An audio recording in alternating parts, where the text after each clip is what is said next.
বহু যুগের ও বহু দিনের কথা। এক সুদূর ঘন আরণ্যের কিনারায় একটি পর্ণকুঠিরে এক ঈমানদার কাঠুরে তার পরিবার নিয়ে বাস করত। তার সংসারে তার প্রথম স্ত্রীর রেখে যাওয়া দুই নিষ্পাপ সন্তান, ছেলে আবদুল্লাহ ও মেয়ে হাবিবা ছিল তার চোখের মণি। আবদুল্লাহ ছিল বড় আর হাবিবা ছিল ছোট, কিন্তু দুর্ভাগ্যবশত তাদের সেই স্নেহময়ী জননী কিছুকাল আগে আল্লাহর ডাকে সাড়া দিয়েছিলেন। সেই একাকিত্ব ঘোচাতে কাঠুরে আবার বিবাহ বন্ধনে আবদ্ধ হল। কিন্তু তার দ্বিতীয় স্ত্রী, এই ছোট্ট আবদুল্লাহ ও হাবিবার সৎমা, তার আচরণের মতোই বিষাক্ত ছিল। সে বাচ্চাদের দেখলেই বিরক্ত হতো এবং মনে মনে ষড়যন্ত্র আঁটত যে কিভাবে এই নিষ্পাপ আত্মাগুলোকে জীবন থেকে দূরে সরিয়ে দেওয়া যায়। কথায় কথায় সে তাদের শাস্তি দিত, কঠোর পরিশ্রম করাত এবং পেট ভরে খেতে দিত না। এই আরণ্যের নিরীহ কাঠুরে দিনে দিনে দরিদ্র থেকে দরিদ্রতর হচ্ছিল। সে সূর্যোদয় থেকে সূর্যাস্ত পর্যন্ত কঠোর পরিশ্রম করে বনের কাঠ সংগ্রহ করত এবং সন্ধ্যা হতেই সেই কাঠ শহরে বিক্রি করে আসত। তার এই অক্লান্ত চেষ্টা শুধু কোনো মতে তাদের খাদ্যের সংস্থান করতে পারত। ঠিক সেই সময়ে পরীক্ষার মতো এক মহা দুর্ভিক্ষ নেমে আসলো পুরো জনপদে। মানুষ, পশু পাখি সবাই ক্ষুধার জ্বালায় কাতর হয়ে পড়ল। এই সংকটাপন্ন পরিস্থিতিতে তাদের দৈনিক খাবারের যোগান দেওয়াও অসম্ভব হয়ে উঠল। এক রাতে দুশ্চিন্তাগ্রস্ত কাঠুরে তার কুটিরের নিঃশব্দ অন্ধকারে বসে গভীরভাবে ভাবছিল। তার নিজের জন্য তার এক বিন্দু চিন্তা ছিল না, তার সমস্ত চিন্তা ছিল তার কোমলমতি ছেলে মেয়েদের ভবিষ্যৎ নিয়ে। সে দীর্ঘ আহাজারি করে তার স্ত্রীকে বলল, প্রিয়তমা, এখন আমাদের বাঁচার পথ কি? এই দুর্ভিক্ষের সময়ে আমরা আমাদের এই ছোট্ট সন্তানদের কিভাবে প্রতিপালন করব? আমাদের ভাণ্ডার তো প্রায় শূন্য। এই কথা শোনার পর সেই নিষ্ঠুর সৎমা, যে কিনা সব সময় তাদের পথ থেকে সরাতে চাইত, সে সুযোগ লুফে নিল। সে তৎক্ষণাৎ উত্তর দিল, কাল আমরা একটি মিথ্যা অজুহাত দেখিয়ে অনেক দূরে এই গভীর অরণ্যে তাদের নিয়ে যাব। সেখানে আমরা কিছু কাঠে আগুন ধরিয়ে দেব, যাতে হিংস্র জীবজন্তুরা তাদের কাছে না আসতে পারে। তারপর তাদের এক একটি গুটির টুকরা দিয়ে আমরা কাজের বাহানায় ফিরে আসব। এরপর আমরা বাড়ি চলে আসব। যদি তারা ফিরে আসার পথ খোঁজেও, তবে কখনো খুঁজে পাবে না। কাঠুরে এই ঘৃণ্য পরিকল্পনা শুনে প্রথমে স্তব্ধ হয়ে গেল। সে কিছুক্ষণ ভাবল এবং তারপর দৃঢ় কণ্ঠে বলল, না, আমি এই জঘন্য কাজ করতে পারব না। একজন বাবা তার নিজের সন্তানদের কিভাবে একলা ফেলে আসতে পারে এই ভয়ঙ্কর জঙ্গলে, যেখানে হিংস্র পশুরা তাদের খণ্ড খণ্ড করে ফেলবে? এর চেয়ে ভালো তো একসাথে না খেয়ে মরা। তখন তোমার শুধু আমাদের কবর বানানোর কষ্টটুকু করতে হবে। কিন্তু তার স্ত্রী উত্তেজিত হয়ে এবং ক্রোধে ফুঁসে উঠে জিদ ধরল। সেই জিদের কাছে কাঠুরে হার মানল এবং বিরক্তিভাবে সম্মতি দিল। তবে সে আক্ষেপ করে তার স্ত্রীকে বলল, কিন্তু আমার পিতা হৃদয় সব সময় তরপাতে থাকবে আমার নিষ্পাপ সন্তানদের স্মৃতিতে। সেই রাতেই ক্ষুধার কারণে আবদুল্লাহ আর হাবিবার চোখে ঘুম ছিল না।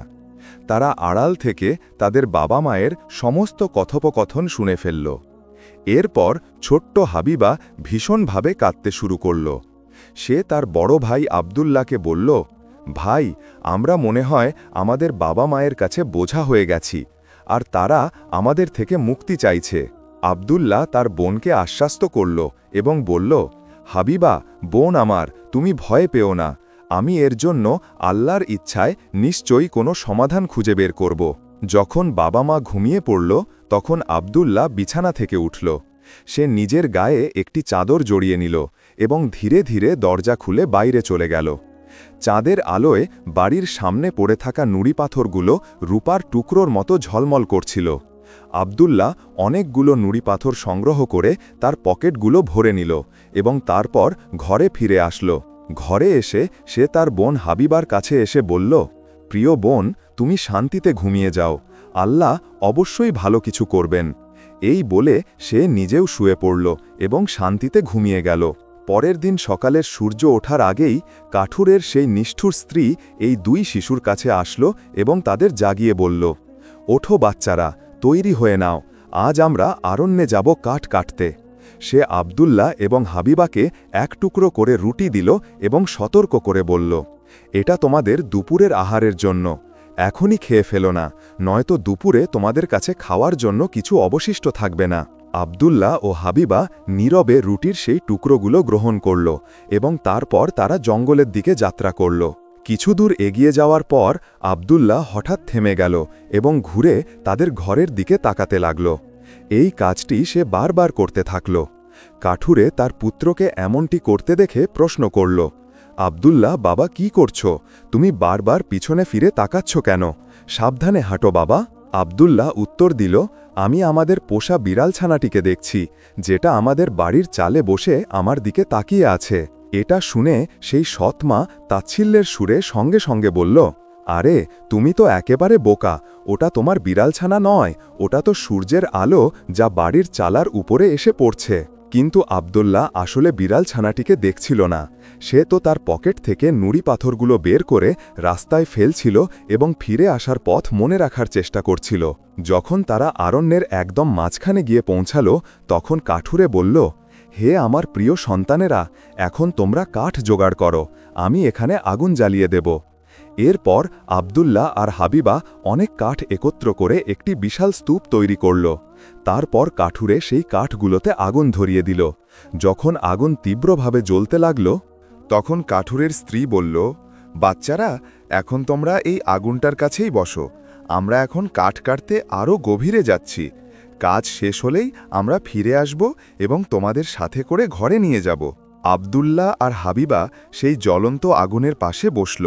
দুপুরের রুটি খেয়ে তারা একটু স্বস্তি পেল। তারা ক্রমাগত কুড়াল দিয়ে কাঠ কাটার আওয়াজ শুনতে পাচ্ছিল এবং সেই আওয়াজ শুনে তারা খুব খুশি ছিল ও আশ্বস্ত ছিল যে তাদের বাবা তাদের পাশেই আছে। কিন্তু বাস্তবে সেই আওয়াজ কুড়ালের ছিল না, বরং বাতাসের তোড়ে গাছের ডালপালাগুলো পরস্পর আঘাত করছিল। তারা অনেকক্ষণ ধরে তাদের বাবার অপেক্ষা করতে করতে ক্লান্ত হয়ে গেল এবং অবশেষেই সেখানেই ঘুমিয়ে পড়ল। যখন তাদের ঘুম ভাঙল, তখন চারপাশে হালকা অন্ধকার নেমে এসেছে। হাবিবা ফুঁপিয়ে কেঁদে উঠে বলল যে এখন আমরা আর কখনো বাড়িতে ফিরে যেতে পারব না। আব্দুল্লাহ তার বোনকে সান্ত্বনা দিয়ে বলল যে, হাবিবা বোন আমার, আরও একটু অপেক্ষা করো, চাঁদ ওঠুক, তারপর আমরা চাঁদের আলোয় সেই পথ ধরে ফিরে যাব। যখন পূর্ণিমা চাঁদ উঠে আসলো, তখন আব্দুল্লাহ তার বোনের হাত ধরল এবং সেই নুড়ি পাথরগুলোর দিকে তাকিয়ে চলতে থাকল, যেগুলো সে আসার সময় রাস্তায় ফেলে এসেছিল এবং যা চাঁদের আলোয় ঝলমল করছিল। তারা ধীরে ধীরে সারা রাত হেঁটে চলল, আর যখন সকালের সূর্য উঠল, তখন তারা নিজেদের বাড়ির সামনে এসে দাঁড়াল। কাঠুরের স্ত্রী দরজা খুলল।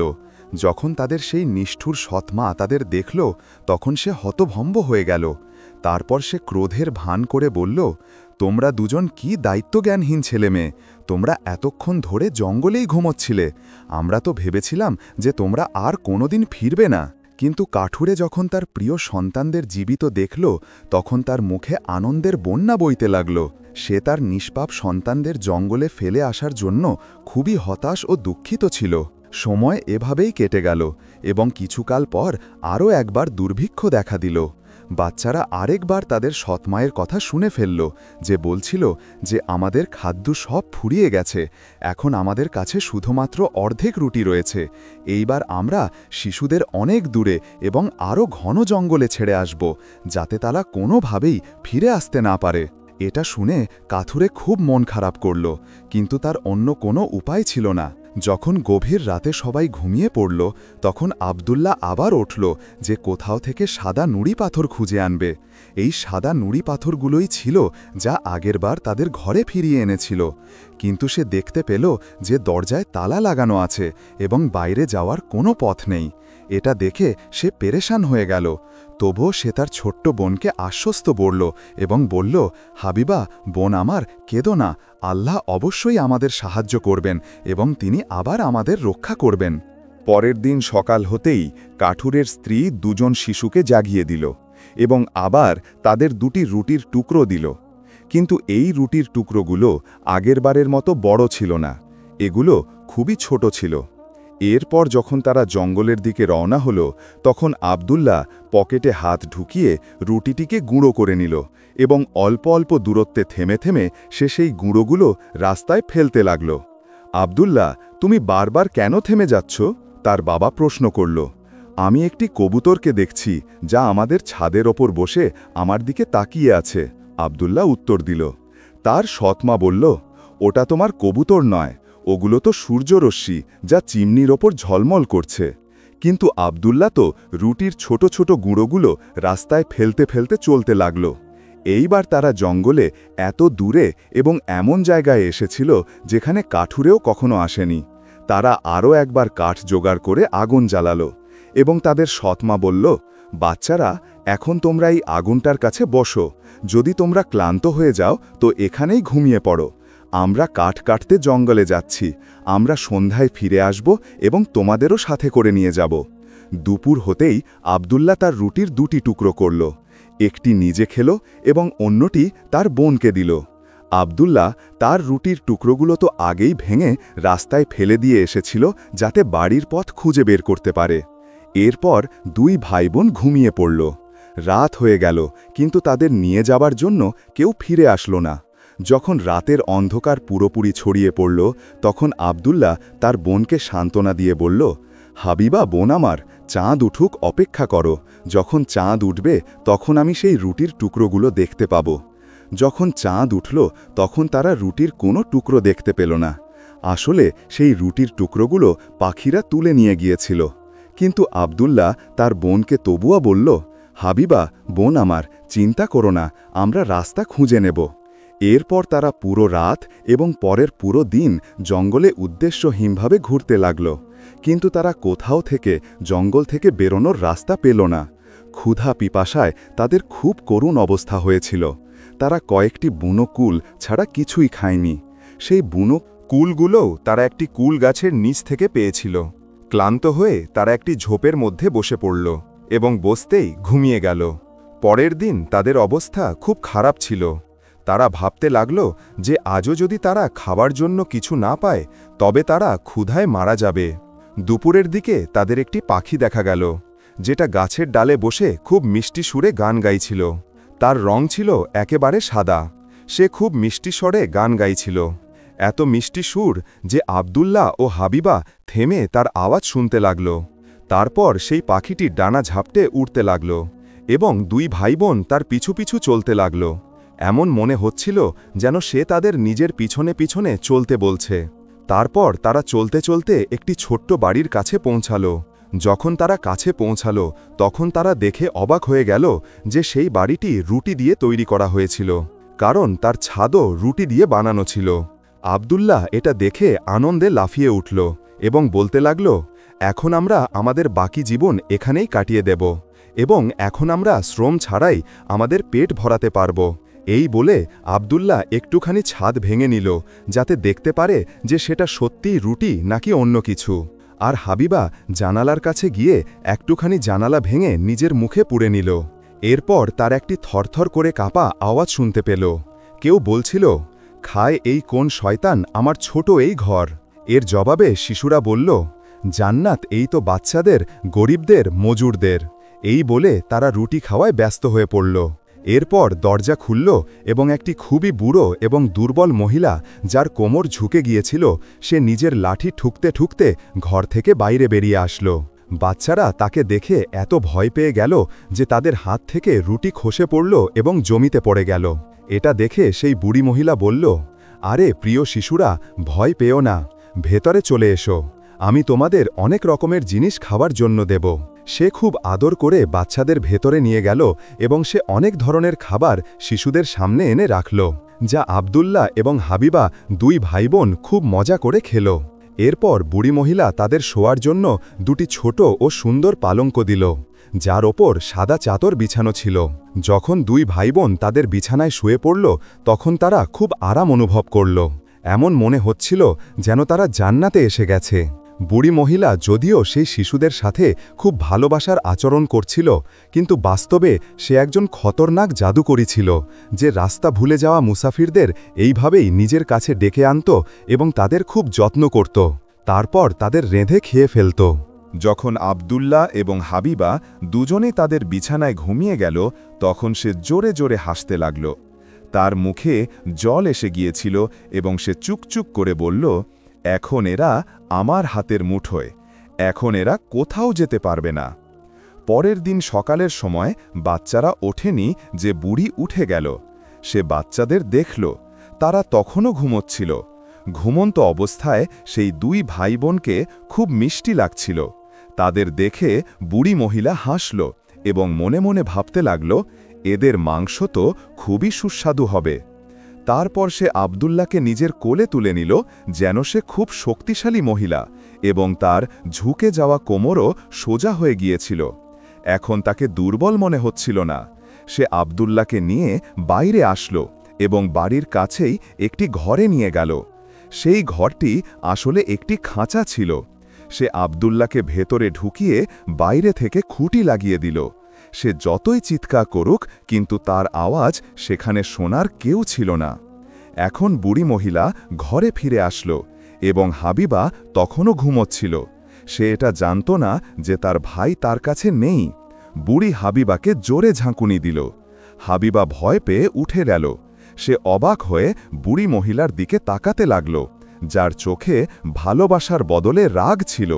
সে রাগে বলল, ওঠ অলস মেয়ে, চল জল নিয়ে আয় এবং তোর ভাইয়ের জন্য কিছু রান্না কর। যখন সে খেয়ে খুব মোটা হবে, তখন আমি তাকে খেয়ে ফেলব। হাবিবা যখন এটা শুনল, তখন সে চিৎকার করে করে কাঁদতে লাগল। কিন্তু এখন কান্নাকাটি করার কোনো ফায়দা ছিল না। হাবিবা বেচারি এখন সেটাই করত যা তাকে করার জন্য বলা হতো। আব্দুল্লার জন্য খুব ভালো খাবার রান্না করা হতো, কিন্তু হাবিবা বেচারির কপালে বাকি থাকা খাবার জুটত। বুড়ি মহিলা প্রতিদিন খাঁচার কাছে যেত এবং চিৎকার করে বলতো, আব্দুল্লাহ, তোর আঙুল বাইরে বের কর, যাতে আমি এই ব্যাপারটা আন্দাজ করতে পারি যে তুই কতটা মোটা হয়েছিস। আব্দুল্লাহ এর বদলে একটি হাড় তার হাতে ধরে দিত। বুড়ি জাদুকরী, যার দৃষ্টিশক্তি খুব দুর্বল ছিল। সে এটা দেখতে পারত না যে এটা তার আঙুল নাকি অন্য কিছু। সে প্রতিদিন সেই হাড় ধরে দেখত তো পেরেশান হয়ে যেত যে কি ব্যাপার, আমি প্রতিদিন একে এত ভালো খাবার খাওয়াই, তবুও এ মোটা কেন হয় না। এইভাবে 4 সপ্তাহ পার হয়ে গেল।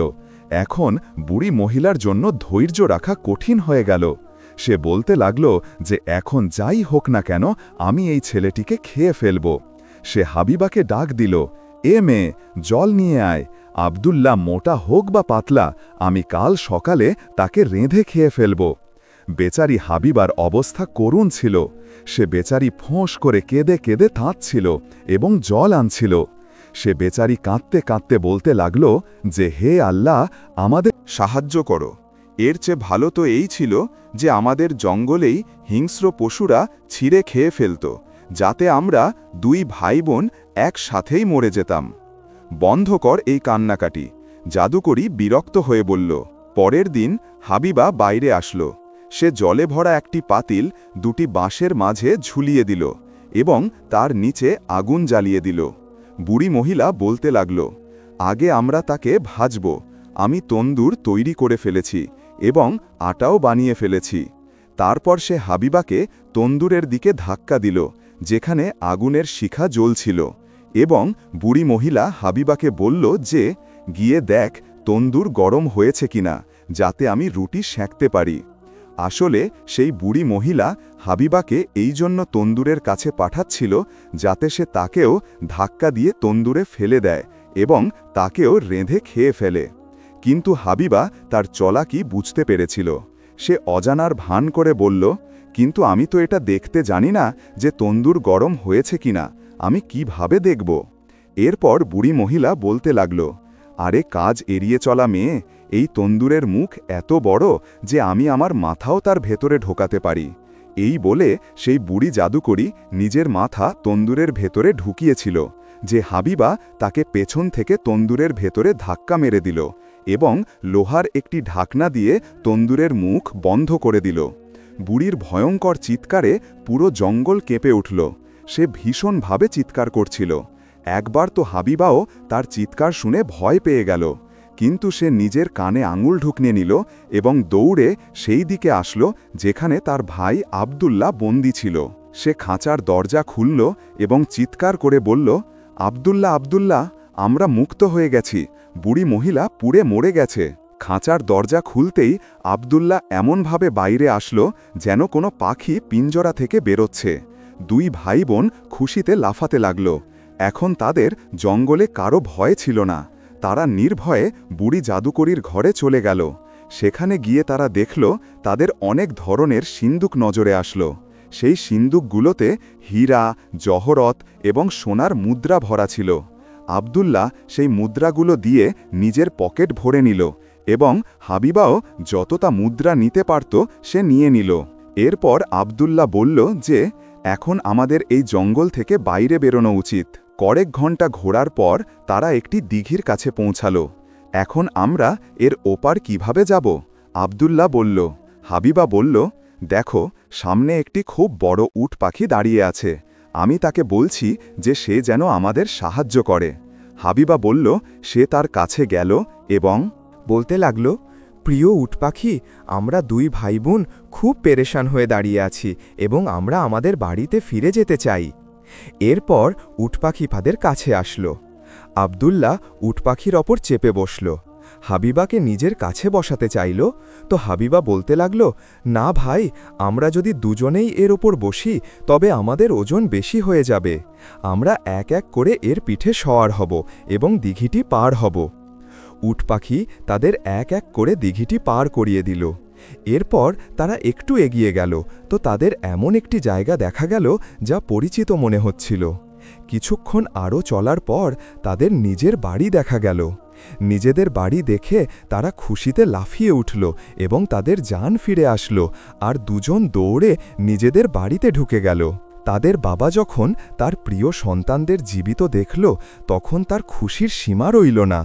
যখন থেকে সে তার নিষ্পাপ বাচ্চাদের জঙ্গলে ফেলে এসেছিল তখন থেকে তার মন শান্ত ছিল না।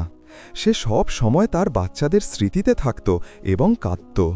তার স্ত্রী, যে সেই বাচ্চাদের সৎ মা ছিল, সেও অসুস্থ হয়ে মরে গিয়েছিল। আব্দুল্লাহ এবং হাবিবা সেই হীরা জহরতগুলো তাদের বাবার সামনে ঢের করে দিল, যেগুলো তারা বুড়ি জাদুকরীর বাড়ি থেকে নিয়ে এসেছিল। আর এইভাবে তাদের সারা জীবনের দুশ্চিন্তা শেষ হয়ে গেল। নিষ্ঠুর সৎ মা থেকেও তাদের মুক্তি মিলল। সে নিজেই নিজের খারাপ কাজের কারণে আল্লাহর শাস্তির শিকার হল এবং খুশিতে দুই ভাই বোন তাদের বাবার সাথে সুখে শান্তিতে জীবন কাটাতে লাগল। এখানেই আমাদের আজকের গল্প শেষ হল। যদি আপনি এই গল্পটি উপভোগ করে থাকেন এবং এটি থেকে উপকৃত হয়ে থাকেন, তবে অনুগ্রহ করে আমাদের চ্যানেলটি লাইক এবং সাবস্ক্রাইব করে সমর্থন করতে ভুলবেন না, যাতে আপনি আরও অর্থপূর্ণ এবং উপভোগ্য গল্প পেতে পারেন। আপনাদের দেখার জন্য ধন্যবাদ এবং আমরা আশা করি পরের গল্পে আপনাদের সাথে আবার দেখা হবে ইনশাআল্লাহ।